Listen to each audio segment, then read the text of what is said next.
అందరికీ నమస్కారం అండి. అందరూ ఎలా ఉన్నారు? ఖత్తర్లో మీ లైఫ్ని గల తెలుగు అబ్బాయిని.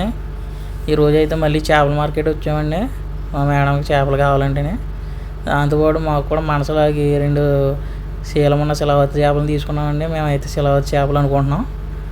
మీరేంటో కామెంట్ చేయండి, ఏం చేపలు అనుకుంటున్నారు. అవి శుభ్రం చేసి పక్క పెట్టుకుంటున్నామండి. 2 చేపలు అయితే తీసుకున్నాం మేము. చేపలు అయితే మరి బాగానే ఉన్నాయండి. నేనెగలాడతా, మిసమిసలాడతా.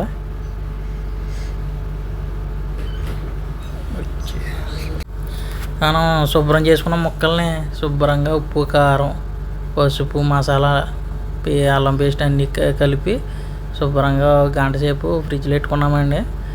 ఈ లోపల మనం కొత్తిమీర, దాంతోపాటు దీన్ని మేమైతే టమాటా జ్యూస్ అంటామండి, మరి పక్కన పెట్టుకున్నాం.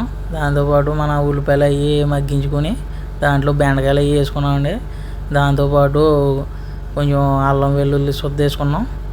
ఆ శుద్ధ వేసుకొని కొంచెం అటు ఇటు తిప్పుకొని దాంతోపాటు మనం ఇందాక పక్కన పెట్టుకున్న టమాటా జ్యూస్ వేసుకుందామండి. శుభ్రంగా కలుపుకొని దాన్ని కాసేపు మగ్గించుకుందాం. అలా శుభ్రంగా జాగ్రత్తగా కలుపుకొని అంతా మిక్స్ అయ్యేలాగా పక్కన పెట్టుకుందాం. తర్వాత మనం చింతపండు రసాన్ని దాంట్లో వేసుకుందామండి. చింతపండు మంచి పులపుల్లాడుతూ ఉంది. చింతపండు రసాన్ని వేసుకుని దాంట్లో మనం చేప ముక్కల్ని వేసుకుందామండి. శుభ్రంగా మసాజ్ అయ్యి వేసుకున్న చేప ముక్కల్ని ఉప్పు కారంతో ఒక్కో ముక్క జాగ్రత్తగా వైనంగా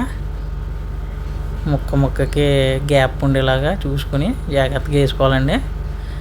అలా వేసుకున్న ముక్కల్ని అలాగా చూస్తూ ఉంటేనే అలాగే తినేనిపించిందండి బాబు. నోటికి భలే ఉందండి బాబా, అబ్బాబ్బా అనిపిస్తుందండి మీకునే.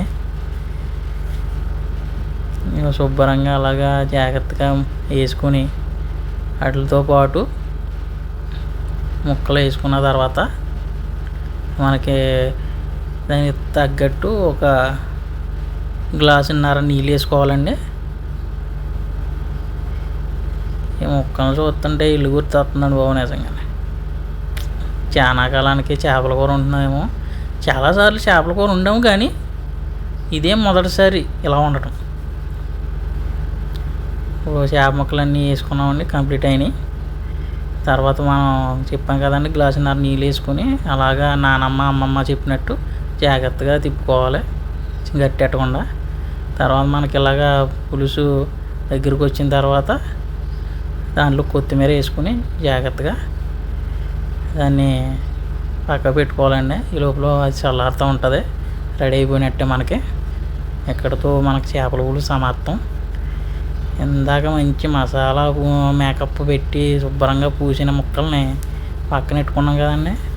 ఆ ముక్కల్ని శుభ్రంగా వేపుకుంటే స్టఫ్ బాగుంటుందండి. అంటే మందులకు కాదు,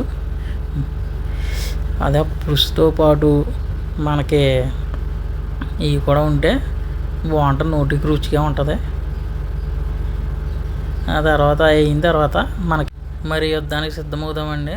అలాగే వైట్ రైసు, మనము చేపల పులుసు, దాంట్లో ముక్క, దాంతో బెండకాయ, అలాగే పక్కన మళ్ళీ ఇంకో కప్పులో చేప ఫ్రై ముక్క, దాంతో నిమ్మకాయ, 2 చుక్కలు నిమ్మకాయ పిండుకుంటే ఉంటుంది. అలా ముద్ద కలిపి నోట్లో పెట్టుకుంటే అద్భుతంగా ఉందండి, సూపరు. మీకు కూడా ఎలా ఉందో కామెంట్ చేయండి. మన ఛానల్ సబ్స్క్రైబ్ చేయండి.